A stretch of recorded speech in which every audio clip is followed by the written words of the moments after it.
Well, it is very cloudy across portions of green country right now with those cloud coverage still sticking around. We are hoping to see some clearing later on this evening, but this is all on our Wade's RV Weather Camera Network. Just gloomy looking out there, and it is much chillier compared to where we stood yesterday because we ended up hitting a high here in Tulsa of 68. We did get some 70s further towards the south, and as you can see, we're about 20 degrees cooler. So 47 right now in Tulsa, 50 in McAllister, where they're still seeing some of that sunshine. And if you are looking for any New Year's plans, of course, this evening and into tonight, it's still going to be chilly. Northerly winds should start to calm down. That's the good news there. So it's not going to be too brutal, especially with the wind chill values, but it is still going to eventually be around freezing. So have the coats on hand if you're doing any plans later on tonight. And of course, just remember to be safe if you are going to be driving as well. So overnight temperatures are still going to look to continue to stay in the upper 20s as you are heading out the door.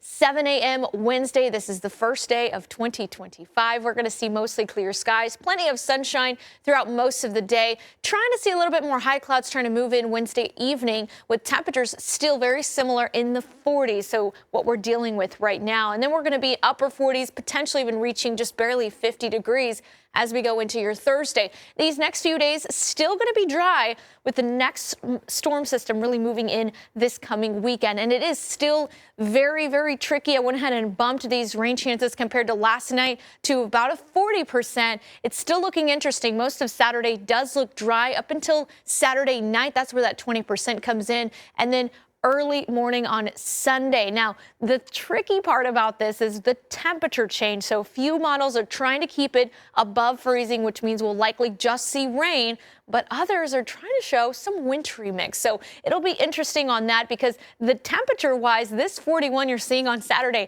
and Sunday is actually happening early in the morning. So it could be a high chance of seeing some wintry mix trying to move in there as we go throughout your Sunday afternoon, as temperatures most of the day do look to stay below freezing. So that's the tricky part there. Keep up with us as we continue to give you the latest data as we get closer because it's still far away. But after that, this is your high for Monday. We're going to be below freezing throughout all of Monday. And then your overnight lows here. Eventually, we're going to start talking about dripping the faucets because we're going to stay below freezing for quite some time. It's not just going to be in the morning. It does look to be throughout the afternoon. We're going to welcome some teens as well for those overnight lows. So just keep in mind those 40s, 50s look to stick around through this weekend. And then after Sunday's system, that's when we're talking about just staying below freezing for at least 2 to 3 days with those overnight lows back in the teens, but wind chill values making it feel much chillier.